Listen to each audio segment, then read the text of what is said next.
Now, southwestern Japan has been hammered by Typhoon Shanshan, with more than 70 people injured. And elsewhere in Japan, 3 people have also been killed in a landslide created by the knock-on effects of the storm. Shanshan is thought to be one of the most powerful typhoons, if not the most powerful on record in Japan, and has brought extreme winds, deluges and storm surges. Chris Gilbert reports from Tokyo. After slowly approaching Japan for days, Typhoon Shanshan hit the southwestern coast of the western island of Kyushu with a thud on Thursday. It's one of the most powerful typhoons that Japan has seen on record, and it brought with it rainfall, more rainfall than most cities in Kyushu see in an average August. And for Oita Prefecture in Kyushu, that meant that 25,000 people were given forced evacuation orders, not recommendations, forced evacuation orders to find high ground or to leave their house to safer buildings, as many rivers in the region burst their banks. It also brought wind gusts of up to 250 kilometers an hour, and this hit Miyazaki City on the east of Kyushu the hardest. Many buildings there had their roofs ripped off, walls damaged as well. About 160 reports of damaged property came in throughout Thursday.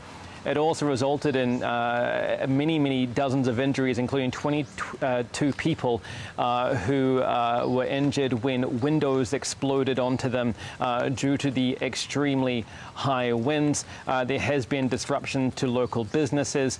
Convenience stores and supermarkets have been closed throughout the island, and the effects of the storm are spreading throughout Japan. Even though the typhoon itself is moving at a very slow pace, the warm air from it is creating rain and deluges for parts of the country hundreds of kilometers away from it, including in Aichi Prefecture in the middle of Japan, where there was a landslide that hit a house with 5 occupants, and that resulted in 2 of them being rescued, but also the 3 fatalities that this typhoon has brought so far. It's also disrupted travel. Many roads in Kyushu have been blocked by fallen trees and debris. About 600 flights have been suspended or cancelled, affecting about 33,000 passengers. Bullet trains throughout the country have been affected throughout Thursday and are going to be into Friday, as this typhoon very slowly inches its way onto the main island of Japan. It is looking like it is going to continue up to the major cities of Osaka and Tokyo towards the weekend. By that time, the forecast is for it to be downgraded to a tropical storm, but authorities are urging vigilance because the danger is not over yet for anyone in Japan. Chris Gilbert in Tokyo, reporting for DD India.